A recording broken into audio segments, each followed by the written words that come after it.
Luar biasa kegigihan seorang pria yang berprofesi sebagai ojek online ini.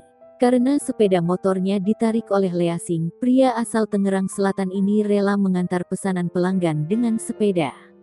Abang ojol yang bernama Makmur mengantarkan barang pesanan pelanggan meski harus mengayuh sepeda dengan jarak yang cukup jauh.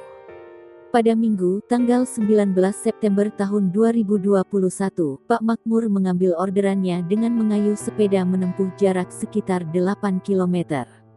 Kejadian itu viral mulai Minggu malam.